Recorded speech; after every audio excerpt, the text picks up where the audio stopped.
उत्तर कोरियाई नेता Kim Jong Un अपनी बेटी किम जू ए के साथ बुधवार को चीन की अब तक की सबसे बड़ी सैन्य परेड में शामिल होने के लिए बुलेट प्रूफ ट्रेन से बीजिंग पहुंचे। माना जा रहा है कि ये उनकी बेटी की उत्तर कोरियाई नेता के साथ पहली विदेश यात्रा है। उनकी मौजूदगी ने उत्तर कोरियाई नेतृत्व के भविष्य को लेकर अटकलों को हवा दे दी है।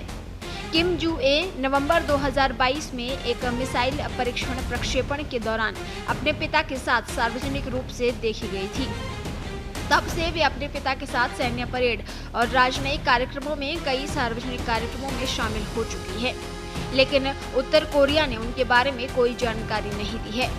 अपनी बख्तरबंद ट्रेन में सवार होकर जब किम जोंग चीन की राजधानी बीजिंग में उतरे तो उनके साथ उनकी बेटी को भी देखा गया। ये पहली बार था जब किम की बेटी किसी विदेश दौरे पर उनके साथ नजर आई हो, इसीलिए तमाम लोगों और मीडिया की नजरें किम जोंग उनकी बेटी पर थी। किम जू ए को तैराकी, घुड़सवारी और स्कीइंग का शौक है और उनकी पढ़ाई उनके घर पर ही हुई है, यानी किम जोंग उनकी बेटी को स्कूल नहीं जाना होता है। इससे पहले वो अपने पिता के साथ मिसाइल लॉन्च और सैन्य कार्रवाई के दौरान नजर आई थी। उत्तर कोरिया के तानाशाह किम जोंग उन के 3 बच्चे हैं, लेकिन किम जू ए उनके सबसे ज्यादा करीब हैं, क्योंकि उत्तर कोरिया में एक ही परिवार का राज है।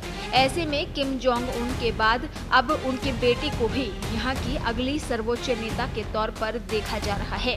बताया जा रहा है कि किम उन्हें बड़ी बैठकों और अब विदेश दौरे में इसीलिए लेकर गए क्योंकि वो उन्हें अभी से तैयार कर रही हैं।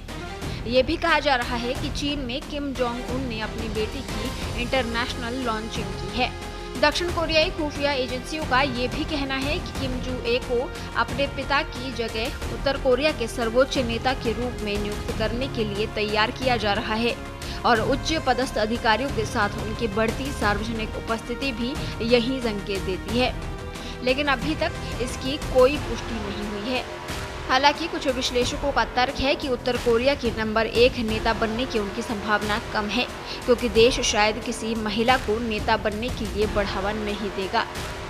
आपको बता दें, किम जोंग उन ने हवाई जहाज की बजाय अपनी मशहूर हरी रंग की बख्तरबंद ट्रेन से यात्रा की।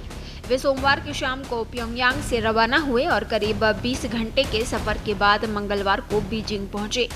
किम की ट्रेन एक चलता फिरता किला है। ये ट्रेन इतनी मजबूत है कि गोली और बम का भी असर इस पर नहीं होता। हालांकि इसकी स्पीड केवल 60 किलोमीटर प्रति घंटा है, जो हवाई जहाज की तुलना में बेहद धीमी है। देश दुनिया की ताज़ा खबरें और वीडियोस के लिए अभी डाउनलोड करें पत्रिका ऐप।